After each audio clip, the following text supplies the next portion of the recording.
everybody. Welcome to this mini-sode, Hear No Evil, See No Evil, Speak Some Evil, where we're going to give you some updates on some past episodes. Some things have come to light in the last few weeks, and we want to give you an update on some things we've covered. Yes, I'm Christy. I'm Heather. First one up, we got an update on our Golden Juice Award first-time winner, O.J. Simpson. Oh, Lord. So apparently O.J. Simpson's former manager, Norman Pardo, says that O.J. did not act alone. He says that he has definitive proof, and he is in the development of a new docuseries that supposedly will bring to light evidence once and for all that will prove O.J. did not act alone. In the killing of his ex-wife. And also Nicole Ron Goldman. Brown Simpson. And Ron Goldman. And also, apparently, he and his producers are pitching this to premium cable networks and streaming services with the idea that they'll basically get to make kind of like an OJ, the one on ESPN. Basically, the truth will get out there. I, for one, can't wait, and I will definitely watch this series. And it matters and it doesn't matter because he's already been tried for the crime, so Sure. He can't be tried again. But it's good that we will have definitive answers. And I just find that case to be fascinating, so anything that comes out about it, I usually watch. I believe OJ is episode 2 and 3? No. That's Golden State Killer. It's 3 and 4. Oh, 3 and 4. 4 and 5. Sorry. 4 and 5. So if you want to go back and listen to those episodes, they are episode 4 and 5. And when that docuseries comes out, we're going to watch it. Oh, hell yeah. Yeah, and probably do a mini-sode about it. Definitely. So the next update we have for you is about the Dyatlov Pass incident. This was episode 14 that we did. So, apparently now, Valentin Degtyaryov, a longtime Dyatlov Pass investigator, claims he has found a previously unknown crater approximately 30 meters in diameter, about 3 kilometers from the location of the pass on the eastern side of the mountain, Dead Mountain as it's called. Degtyaryov concluded he was looking at the remnants of a weak nuclear explosion, which turned rocks in the area to a reddish glass. Military testing of nuclear weapons or a crash of an errant nuclear missile has been one of the theories presented to explain, in particular, why traces of radiation were found on some of the clothing of the victims and their bodies, and why some of the bodies mysteriously had orange skin and gray hair. That's what one of them's sister said. There's Yes. no way that the elements could have done that. Ooh, Yes. A nuclear blast. Mm-hmm. Also, the site was immediately sealed off, and the records were suppressed by the Soviet government, hinting at a cover-up of a secret military operation or accident. That's true. If they messed it up and they accidentally crashed a missile, then they probably they're going to cover that. One time shit Uncle up. Jerry accidentally crashed a missile in Colorado. What? Why did he have... What was he doing with a missile? Mashing buttons at his army base, it turns out. And he's like, well, we couldn't find it until the snow melted. But it didn't hurt anybody? It didn't hurt anybody. Just landed in the middle of the mountains. Well, then, this is seeming more and more like a very probable cause. Exactly. Well, a nuclear explosion, even a weak one, would have dispersed radiation on all of the equipment and their clothing and affected all of their bodies, which is kind of why these theories have been discounted. While the Soviet government was indeed highly secretive and controlling, its eventual demise resulted in all of the records being released, and none indicated a nuclear explosion. Well, counterpoint. And they shredded it all. Oh, yes. They covered it all up. Degtyaryov, though, seems to have found something he believes can only be explained by a nuclear explosion. And there's actually a video of this that we'll post on our Instagram that shows an image at about 56 seconds that he's talking about. So it's winter right now in the Urals, so he won't be able to mount an expedition to really see what's going on until spring when everything melts. It seems strange with the amount of investigating that has already taken place in and around the pass that no one has found it before. Again, though, the nuclear option doesn't really explain all the unusual injuries we talked about in the episode, the broken bones without an external wound, the missing tongues and eyes, or the report by another group of hikers about 50 kilometers away who claimed they saw strange orange spheres in the sky that night. Ooh. But there's something to be said for this. It's very interesting. It's super interesting, but, why would they cut the inside of the tent out? Why wouldn't you just unzip and run? I don't know. Well, maybe they heard it crash. And they were, trying to get out. And they just panicked, yeah. Well, that's true, too. Yeah. I don't know. I still think it was the abominable snowman. Yes. It was the Russian Yeti. Always interesting, though, whenever anytime new information comes out on something like this that's like an unsolved mystery, we want to know about it. So. Of all the episodes we've done, that one ranks up there with the one that I was legitimately creeped out by the most. Yeah, because you just cannot figure out what happened to them. Yeah.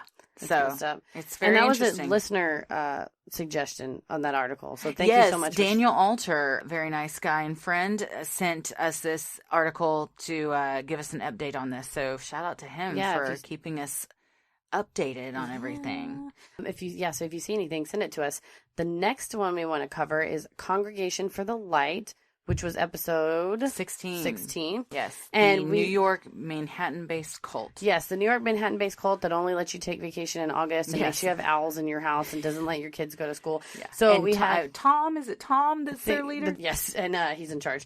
Well, we had an Instagram follower and friend of the podcast, a listener, send us a message, and she said don't use her name, but she did say she has a friend that's in that religion, and that some of the things that the article and the information we used for the episode, which is from a disgruntled former member, she claims that her friend that's in it is not really in a cult. Like, they can leave anytime they want, that they're super nice and generous. They don't have owls in their house. They take vacations outside of August.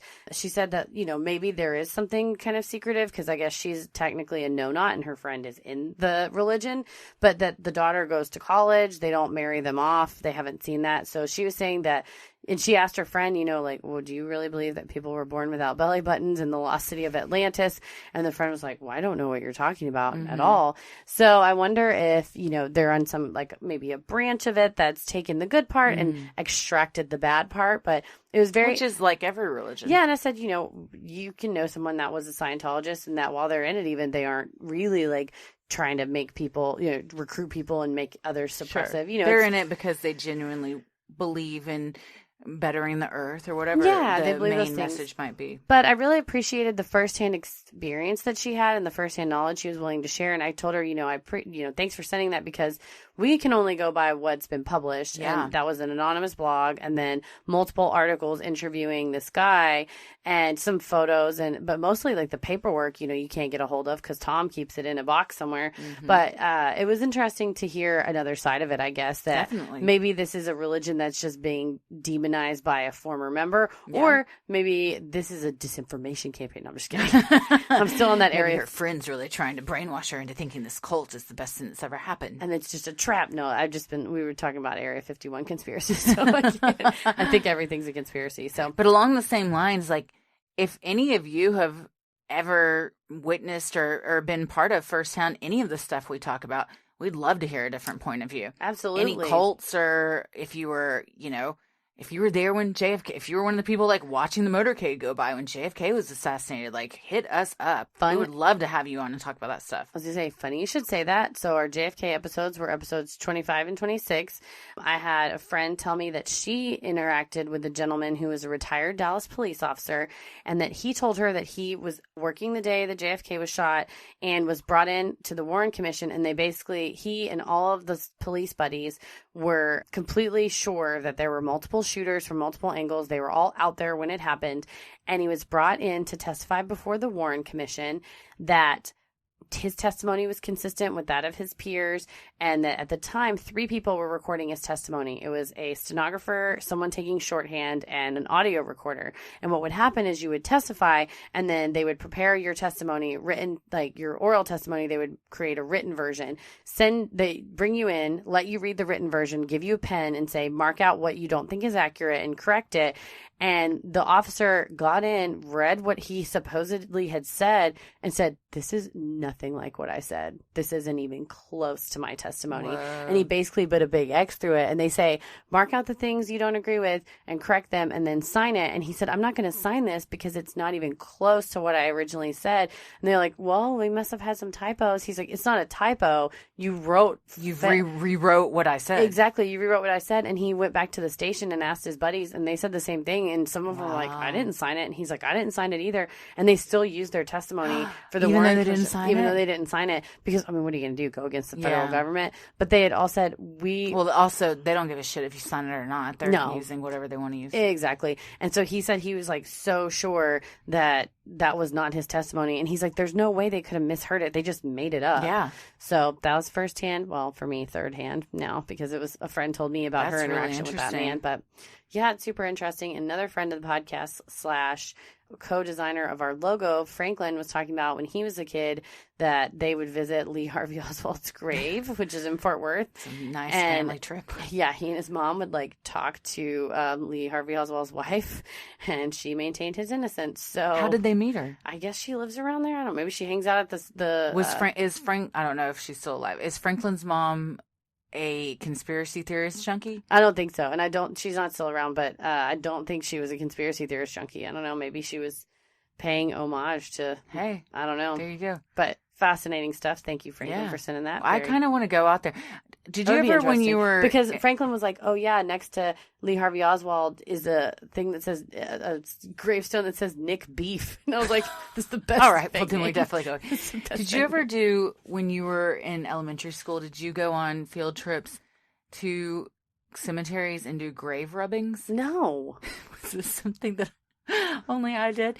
Like, what? You went to a religious school. That's true. You took these giant, like, pieces of paper, like butcher paper, and you put them over the grave, and then you took like charcoal or crayon or whatever, and you like rubbed on it, and then it would like make the imprint of the grave on the paper. Now that I'm saying this out loud, why were we doing this? Yeah, why would they bring a bunch of kids to a cemetery? I don't know. I remember doing that in Washington, D.C. on a field trip that we did it for like sculptures, like statues. Like it was like, you know. I think it was a historical cemetery that had like graves from who knows when. Famous. Yeah. Or just like even like the 1500s or something crazy like that. But that's still kind of a dark, macabre field trip to take your class on. And now that I'm saying this out loud, was this a fever dream? No, Did this happen? I don't remember a lot from my childhood, which we've talked before. Like, I don't know why. It wasn't like traumatic. I just can't remember a lot. But I have a vivid memory of this, so I'm pretty sure it did happen. Probably did.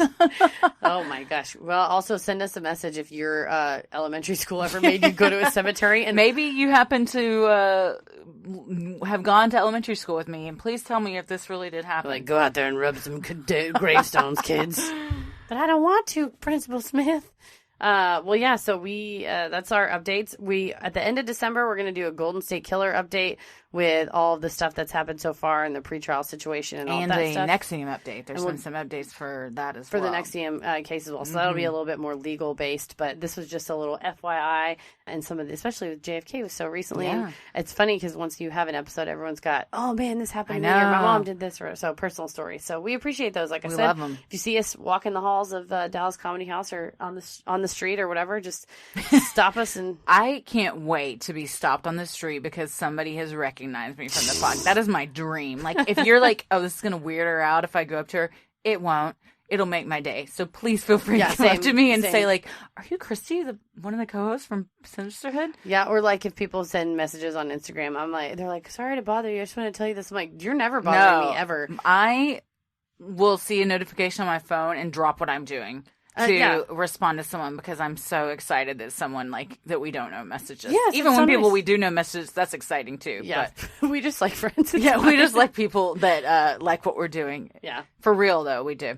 And if you do like what we're doing, hit us up on Facebook. You can like us on Sinisterhood. You can also follow us on Twitter or Instagram at SinisterhoodPod. You can follow Heather at Twitter. Damn it. We tried to do this a minute ago on our other mini-sode. So we have 2 mini-sodes that are coming out today. The other one is Heather's recent trip to the Dallas Psychic Fair, and then our episode about Area 51. And we tried to do each other's social media Let's just do our own. But I forgot what they were. It's okay. So I can be found at Twitter at Christy or GTFO, and on Instagram at Christy M. Wallace. I'm on Instagram at Heather vs. the World, Heather versus the World, or Twitter is MCKVS the World. There it is. And then you can like and subscribe and rate us on iTunes. That's super nice. Or wherever you get your podcast, Stitcher, all that good stuff. And also tell a friend. That's even more helpful. Or tag us on social media or tag a friend on our post just so that they can know about it. Yeah. It's super fun. We just, right before we started recording this, we noticed we had several more iTunes reviews, and those also make us so happy, and it helps us out a lot and how we get bumped up in the ratings on that. So thank you so much if you have left us a review. It's super nice. We appreciate it. And definitely check out our other episodes, and we will catch you next week. Yes, as always, the devil rules the airwaves. Keep it creepy. Sinning.